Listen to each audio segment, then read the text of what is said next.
میں احمد حسن اپنے YouTube channel Ahmad Hassan point of view میں آپ کا خیر مقدم کرتا ہوں۔ بہاول نگر کے واقعے پر ایک مشترکہ تفتیشی ٹیم تشکیل دی گئی ہے جو تحقیقات کرے گی اور اس کے بعد فیصلہ کیا جائے گا کسے سزا دی جائے، کون اس کا مجرم ہے، کس نے زیادتی کی ہے۔ حالانکہ اتنی اس کی ضرورت نہیں ہے۔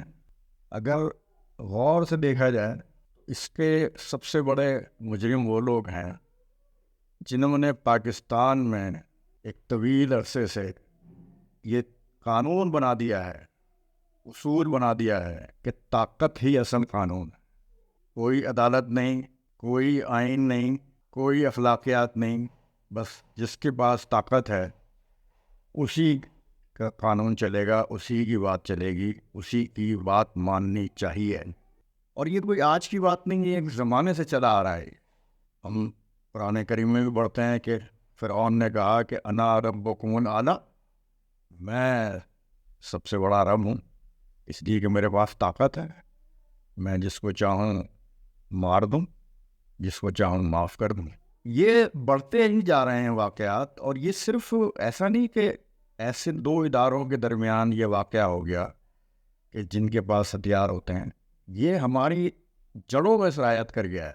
ہر موقع پر ہم دیکھ رہے ہیں، ہر علاقے میں ہم دیکھ رہے ہیں کہ جس کے پاس ذرا سی بھی طاقت ہے وہ اپنا قانون چلا رہا ہے اس شخص پر جس کے پاس طاقت نہیں ہے۔ ابھی کل پرسوں ہی ایک کراچی میں ڈیفینس کے علاقے میں ایک معمولی سا کوئی شاید ٹکراؤ ہوا ہے ایک کار میں اور موٹر سائیکل سوار میں، اور کار سوار نے پسٹل نکالی اور ان کے اوپر چلا دی۔ تو بندے زخمی ہوئے، جن میں سے ایک تو جاں بحق ہو گیا، ایک شاید ابھی تک زخمی ہے، اللہ اس کو صحت و تندرستی عطا فرمائے۔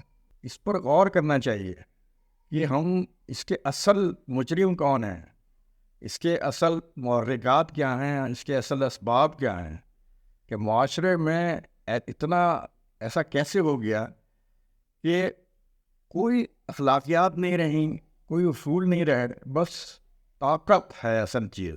کوئی روایات نہیں ہیں، کوئی اقدار نہیں ہے۔ جس کے پاس طاقت ہے وہی اپنا اصول چلانے کی کوشش کر رہا ہے، وہی قانون بنانے کی کوشش کر رہا ہے، اور وہ سب کچھ بھول گیا ہے۔ اچھا، ہوتا کیا ہے کہ یہ جو اس طرح کی ٹیمیں بنتی ہیں یا کمیٹیاں بنتی ہیں، کیا کرتے ہیں وہ؟ یہ ایک طریقہ ہے، یہ جو یعنی یہ ایک عمل ہے اس قانون پہ عمل کرنے کا یا اس اصول پہ عمل کرنے کا جو ہمارے بزرگ سیاستدان چودھری شجاعت حسین کا شاید نافذ کردہ ہے کہ مٹی پاؤ، کوئی بھی بات ہو جائے مٹی پاؤ۔ مٹی پاؤ کا مطلب یہ ہے کہ جرم پہ پردہ ڈال دو، ختم کر دو اس کو، مطلب اس پر مجرم کو سزا نہ دو، بس چھوڑ دو۔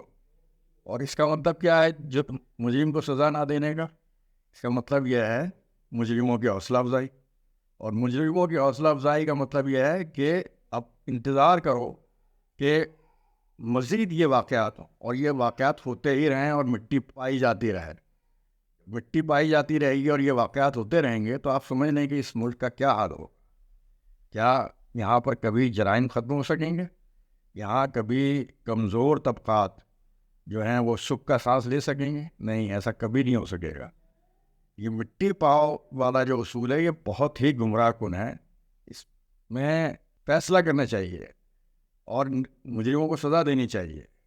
آئی جی پنجاب ڈاکٹر عثمان انور نے کہا ہے کہ دونوں اداروں کے اعلیٰ حکام نے اس معاملے کو خوش اسلوبی سے حل کر لیا۔ ارے بھائی، آپ کون ہوتے ہیں اس معاملے کو خوش اسلوبی سے حل کرنے والے؟ یہ معاملہ، یہ فیصلے، یہ ججمنٹ اور یہ عدل، اس کام کے لیے تو عدالتیں ہیں۔ یہ معاملہ عدالت میں کیوں نہیں جا رہا؟ یہ تو عدالت میں جانا چاہیے نا، عدالت کو اس کا فیصلہ کرنا چاہیے۔ اگر ہر ادارہ اور ہر شخص اپنے معاملات خود ہی حل کرنا شروع کر دیں خوش اسلوبی سے یا بد اسلوبی سے، تو پھر وہ جو قبائلی رہنما اپنے جرگے منعقد کرتے ہیں پھر وہ بھی صحیح ہیں، وہ بھی بڑی خوش اسلوبی سے معاملات حل کر لیتے ہیں. تو یہ پورے ملک میں کیا قبائلی نظام لانا ہے، یا آئین اور قانون کی بالادستی کرنی ہے، یا پورے معاشرے کو انارکسٹ ماحول مہیا کرنا ہے، اور جو کمزور ہیں ان کی زندگی کو اجیرن بنانا ہے، اور جو طاقتور ہیں ان کو ان کی مستیوں میں اضافہ کرنا ہے. یہ ہمیں سوچنا چاہیے، اور سوچنے کے بعد یہ اس پر عمل کرنا ضروری ہے کہ جب تک ہم قانون کو بالادست نہیں کریں گے، جب تک ہم عدل قائم نہیں کریں گے اس معاشرے میں، اس وقت تک معاشرے میں یہی بے چینی رہے گی، یہی اسی طرح کے تصادم ہوتے رہیں گے، اسی طرح کے واقعات ہوتے رہیں گے، اور یہ ملک ترقی نہیں کر سکے گا. پورے ملک میں اس طرح کے واقعات ہوتے ہیں.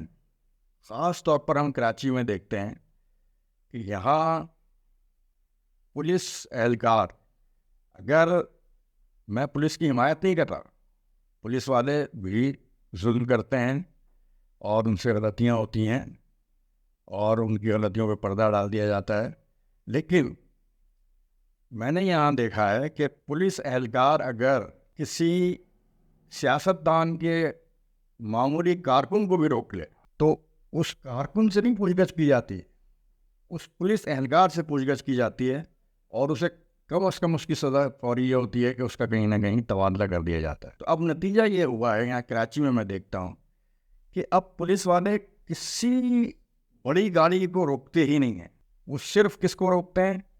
جو چھوٹے جو مال بردار گاڑیاں ہوتی ہیں، جو رکشا ہوتے ہیں، جو موٹر سائیکل والے ہوتے ہیں، صرف ان کو روکتے ہیں. باقی کسی ان کو روکنے کی ان میں ہمت نہیں ہوتی، اس لیے کہ ان کے ساتھ اتنا کچھ ہو چکا ہوتا ہے کہ اب انہوں نے یہ طے کر لیا ہے کہ اب کسی اپنی زندگی کو، اپنی سروس کو محفوظ رکھنا ہے، اور اب کسی اعلیٰ گاڑی کو، قیمتی گاڑی کو روکنا ہی نہیں ہے. اس لیے کہ کیا پتہ اس میں کون فرعون بیٹھا ہو، کون نمرود بیٹھا ہو، اور وہ پولیس اہلکار اگر ہو سکتا ہے غلط مطلب روک رہا ہو اس کو، لیکن اگر وہ صحیح بھی روک رہا ہوگا تب بھی اس کی تو شامت آ جانی ہے.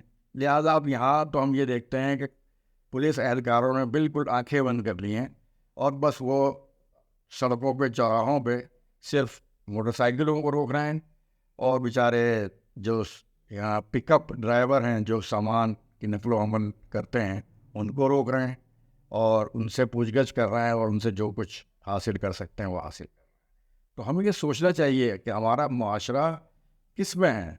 ہمارا معاشرہ اسی میں ہے کہ یہاں عدل ہو، یہاں عوام کے ساتھ بھی عدل ہو، یہاں ان لوگوں کے ساتھ بھی عدل ہو جو ایسے ادارے ہیں جن کے پاس ہتھیار ہیں، خواہ وہ فوج ہے، خواہ وہ پولیس ہے، خواہ وہ کوسٹ گارڈ ہے، خواہ وہ فرنٹیئر کانسٹیبلری ہے، خواہ وہ رینجرز ہے. ہر ایک کے ساتھ انصاف ہونا چاہیے، ہر ایک کے ساتھ عدل ہونا چاہیے. اس کے بعد ہی ہم یہ سوچ سکتے ہیں کہ ہمارا معاشرہ ترقی کر سکے گا، امن و سکون کا گہوارہ بن سکے گا.